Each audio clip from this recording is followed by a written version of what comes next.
Hey YouTube, what's up? It is your wax girl. Today is our how-to basics, and we're going to talk about one of probably the most important things when you're making candles is deciding what wax to use, because choosing what wax will determine what kind of wick you need. It will determine what kind of scent and what, if you decide to scent, and what kind of dye to use. So it's kind of the base of when you're planning out what kind of candle you want to make. So let's dive in.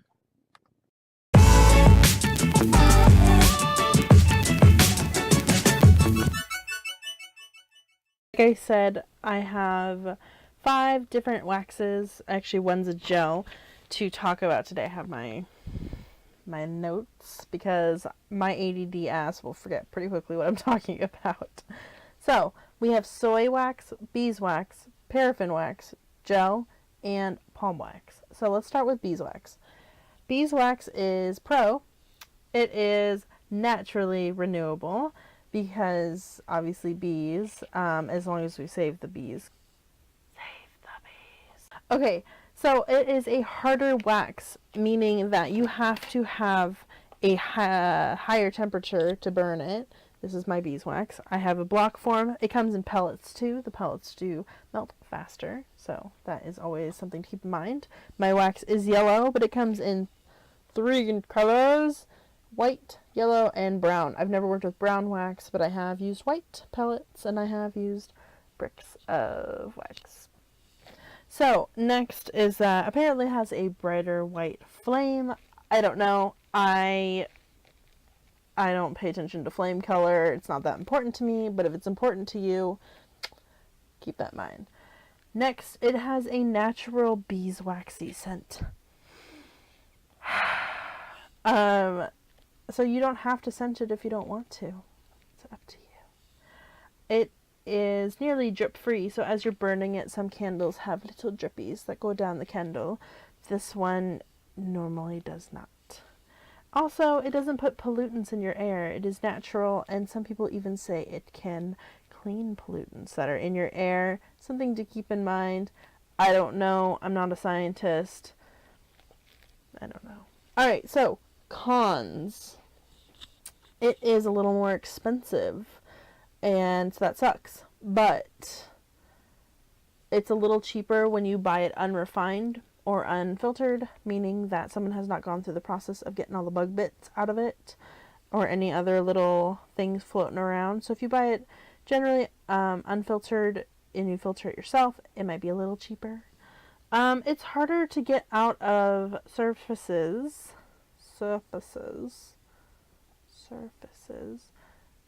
when you spill it. So clothes off of certain types of finishes on your table, so do be careful. You do need a larger wick when you burn because it needs to be hotter. So the thicker the wick, the hotter the flame. So for harder waxes, you'll need a hotter flame. Just saying. And obviously, if you are vegan, it is not a vegan product because it is a byproduct of an animal labor, I suppose. So if you choose to buy only vegan products, choose again. Next, we're going to talk about palm wax. This is a wax that I don't have a whole lot of experience with. I've done it a little bit, but I've never actually made a candle with it. So, here we go. Pros. It is another hard wax like beeswax, so it is good for outdoor candles. So say you're making a citronella, is that how you say that word? Say you're making a citronella candle, sure, whatever, to keep mosquitoes away. You will want, because mosquitoes obviously come out when the weather is warmer, you are going to want a candle that can hold up to the heat, and something like palm wax would be good for that. It is allegedly, I'm going to channel my inner Rich Lux here, allegedly, conspiracy. It is the longest burning natural wax. Again, it is natural. It is a plant-based wax. So if you are vegan, good to go. It has a bright flame. And, alright, cons. So it is more expensive than soy, which is another. Okay, what was I saying? That was Tiny Manager busting into the room as usual because he's nosy and he wanted something.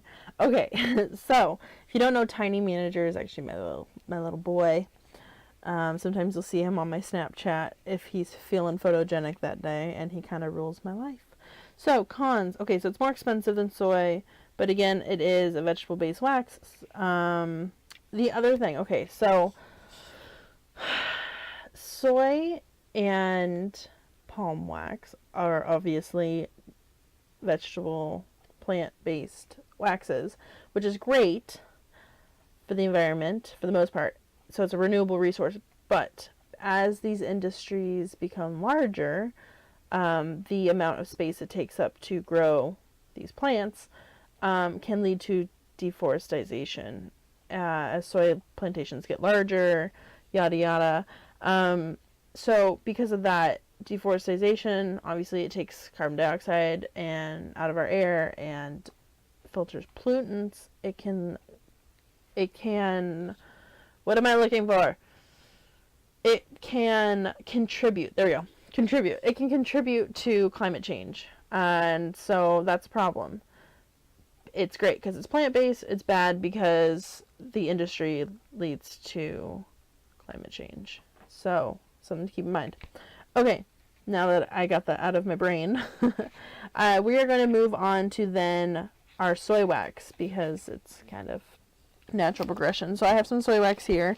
Mine comes in little flaky flakes.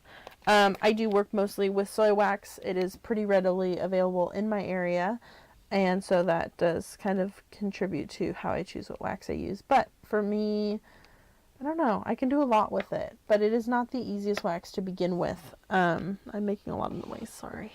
Okay, so pros of soy wax. Again, it is vegan because it is plant-based. It is made from soybean oil. It is renewable, so that is nice. But again, deforestation. So it's easily scented.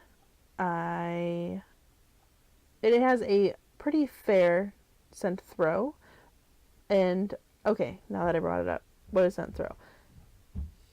Little tiny feet on the stairs. Scent throw is if you were to place a candle in a room, how close do you have to be to that candle to smell it? If it has really good scent throw, it's going to fill up most of the room with scent. If it has poor scent throw, you're going to have to be pretty close to be able to smell the candle. And probably paraffin wax is one of the best scent throws in my opinion, because if you put in the right amount, etc., etc. And so that's why a lot of candles are made with paraffin wax, because you want that scent through. A lot of commercial candles. So they're either made just from paraffin or a blend, like Bed Bath & Beyond. The IKEA candles I buy that fill my entire room with scent super quickly are a paraffin wax. So soy has a pretty moderate scent throw, in my opinion. And it works really well with essential oils. I use, when I make aromatherapy candles, I use soy wax for that. It is moderate to inexpensive, so it's not the most inexpensive, but it's not the most expensive. It is very, very easy to clean up, to get out of fabrics, and to get off of hard surfaces. It's good if you're making those little scent tart things to put in candle wax warmers, and it does not really put any of that black soot, you know, when you light a candle and you see the black smoke coming off of it. It doesn't really put much of that out there, and it's pretty toxin free if you get pure soy wax. So because it is a very soft wax, it does burn down quicker. You can add things to it like stearic acid to make it last longer, or you can mix it with another hard wax like beeswax. It's not as easy to dye and scent as like a paraffin wax. So I'll give you an example. I use Flutter Dies. I use these guys. You'll see me show them every time I use them. Flutter Dies, and they're awesome. To dye this candle and to dye this wax, I use the same amount of dye, and this had more wax in it when I made it, so they're almost the same amount, but you get more of a pastel color when you do soy wax, and this is paraffin wax here. You get a more true color with paraffin wax, which is fine. You can always add more dye sometimes, depending on your kind of dye. Sometimes they have certain proportions you have to keep, otherwise you'll clog up your wick and it won't burn right. I'm going to do a whole rant about what you should use to color your to color your candles, but that's in the future. So you get more of a true color with paraffin wax, but it still dyes pretty easily. If you're allergic to soy, obviously don't burn soy candles. It's kind of a duh. And I think that's about it for soy. So yeah, there you go. Okay, we have two left, paraffin and gel. We're going to go with paraffin wax next. So paraffin wax, like I showed you, that's like this stuff. I have a huge chunk of it. It also comes in like pellet form, so it's easier to melt, but I did not buy it. Someone gave me a bunch of it. I use it a little bit, but not a lot. But it is one of the most used waxes for candles in the world because it's very inexpensive, and it, like I said before, it has a really great scent throw. So you're going to fill your room with more scent. So there's a lot of pluses to it. It's perfect for beginners. It's super easy to pour. It's easy to dye. You can add things to it. I've never done this before. This is new information to me. But you can add things to make kind of like a snowflake crystallized pattern on the outside of it when it hardens. I've seen this before. I had no idea how it happened. It's really great for making decorative candles that you don't intend to burn, I guess. So this is kind of a positive and a negative. How they make paraffin wax, it is like a byproduct of making crude oil, like petroleum. So in essence, you're kind of being environmentally friendly because this is something that would just get tossed because it's a byproduct. However, this is a non-renewable resource. It puts pollutants in our air. I mean, it's it's kind of controversial in that way. So again, there's always positive and negatives. Yeah. Good job, Abby.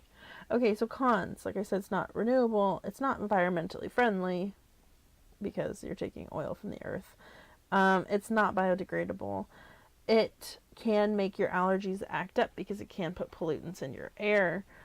And it does sometimes have that little black soot smoky stuff. So while it is super easy and great to work with, it may not be the most environmentally friendly. Just a thought. Okay, so our last type of candle-based material is gel. Gel is one that I have not worked with. I have poked at candles, you know, those like squishy candles, that weird jelly stuff in it. Those are gel candles. And I really am excited to buy some sometime soon, hopefully, and try it out. I have no experience whatsoever, so hopefully that will work out. Pros. It is a jar or candle, a container candle. It's not a pillar candle. Okay, so you can do those cool bubble effects where you see bubbles throughout it with this kind of wax because it is see-through. You can tint it colors, but again, that kind of takes away from the clear effect. It's less likely to put pollutants in your air, and it can carry a good amount of scent, so it's good scent throw, and it's great for like centerpieces of wedding tables, holidays, things like that, because you can put little objects and flowers or whatever you want into the wax, and you'll be able to see right through it, and you'll be able to see how pretty it is. So it's great for decorations. Now there are cons, apparently. You have to find fragrances that are safe to use with gel. And because I don't know if it'll throw off how the candle burns or if it will cloud up your candle if you use the wrong kind of scent. I don't know, but apparently you have to use safe scents. Practice safe scents, guys. It burns hot, like a lot of candles do. So you want to be really careful when using thinner glass, because if it is a poorly made glass, like I'm assuming if you go and buy a thin glass from the Dollar Tree, it could explode. When I make candles of any kind, generally I use mason jars or this nice like thick glass because that is less likely to just explode and hurt you. That is a real danger of making candles, is things exploding. It is not unheard of. Even cooking with glassware can be, or glass like pans and stuff can be very dangerous. So be careful, people. It's a brighter flame. It okay, cons, yes. So last is, I guess there's more safety precautions when working with gel. I'm assuming maybe there's fumes, maybe you want to wear goggles or a face mask, work with gloves, things like that. So be careful. That's all I've got. Those are my 5 kinds of wax that you can use. Again, choosing your wax is important. It determines a lot of things down the road for how you're going to make your candle. Pay attention when you're choosing wax, if it's for pillar candles or container candles.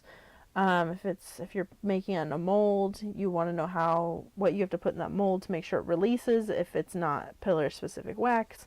There's all sorts of things that goes into it. So please leave a comment below if you have any questions, if I've not covered something that you're curious about, or if there is some kind of wax that you maybe want to try, or maybe it has something to do with this video and I can include it in a future how-to basic. I would love to do that for you. My most recent video, we made these water marbled candles. Well, we made these ones, these pink and teal ones, but we also, off camera, made these super awesome blue candles. We actually made these last night. They're pretty sweet. If you want to make some of your own, click the link. One of these links, I don't know where it'll be, but it will take you to learn how to make your own super pretty marbled candles. If you're curious, these are from IKEA and they are paraffin wax candles. So anyway, that's all I've got for you. Find me on other social media places and become my friend, because I need friends. I'm lonely. I only have Tiny Manager as a friend right now. You can find me on Snapchat, Twitter, Instagram at the same name, Your Wax Girl. Okay, big news. I'm debating starting a second channel that has nothing to do with wax, because sometimes I want to record these videos and I don't want to like spam my wax channel with stupid videos that have nothing to do with wax. So comment once if you have questions, comment twice if you think I should, because I don't know, I want to make stupid slime videos and I want to glue things to my face, and I have these urges to do stuff that has nothing to do with candle wax. And yeah, so hit me up. Okay, please like and subscribe if you enjoyed this video, and I will see you next time. Peace. Drinking my juice and my protein powder. Drinking my juice and my protein powder.